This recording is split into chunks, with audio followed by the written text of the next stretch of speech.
Bonjour tout le monde. Eh bien aujourd'hui je vous présente ma toute nouvelle table CNC. Enfin pas vraiment une nouvelle table mais plutôt son nouveau support. Je vais vous faire voir ceci. Voilà, et bien moi aussi je suis passé aux roulettes. Donc un châssis en CP de 15. Le fond de l'OSB de 15 aussi. 4 roulettes de 60 kg de charge chacune avec des freins.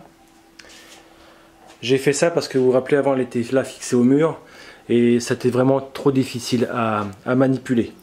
Donc là j'ai pris la décision de la mettre comme ceci. Comme ça je la bouge où je veux dans mon garage, si j'ai besoin de l'espace ou d'aller dans ma fosse technique. Ceci a entraîné donc automatiquement la modification de la partie électrique. Donc je vous montre, j'ai fait donc un coffret que je peux démonter. Donc là vous voyez l'alimentation de la broche en 48 volts de sortie. L'alimentation 12 volts en sortie 10 ampères. Donc là c'est bon, je crains pas la gelée comme on dit chez nous. Là, c'est le driver qui pilote la broche. Et bien sûr, l'Arduino, le relais, son micro-relais de commande, comme vous avez pu voir sur mon schéma. Je l'ai équipé ici d'un tout petit interrupteur qui me coupe. Alors, j'espère que c'est à peu près net. L'alimentation 12 volts. Ça me permet de, lorsque je fais une pause, que les moteurs NEMA ne soient pas constamment alimentés. Donc ici vous voyez l'interrupteur auto manuel et la prise pour l'aspirateur, le va-et-vient pour le choix entre le laser ou la broche. Là c'est le marche-arrêt pour l'alimentation uniquement de l'ordinateur, parce que la CNC elle-même, c'est avec le coup de poing d'urgence ici. Ici, c'est un petit PC compact avec lequel je fonctionne sous Windows. Bon, qui est pas très rapide, mais qui est suffisant pour ce que j'ai à faire. Moi, je fonctionne avec le réseau de la maison en câble, parce que le Wi-Fi, la bestiole là, elle est vraiment pourrie. Donc là, j'ai posé l'écran pour l'instant en bout de table. Il me restera à faire un support pour celui-ci. Je ne sais pas si je vais le mettre dans le fond ou ici sur le côté. Je ne sais pas, je vais voir. Le fameux pupitre de commande.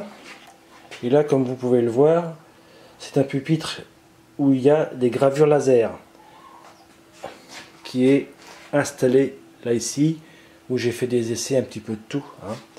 Et je vais vous faire une vidéo suivante pour vous faire voir la création de ce petit tableau de bord.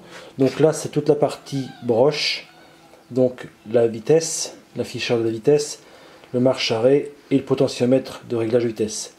Mon petit bouton poussoir sécu relais qui me permet d'enclencher le moteur de la broche au démarrage du travail, et la prise jack pour la probe.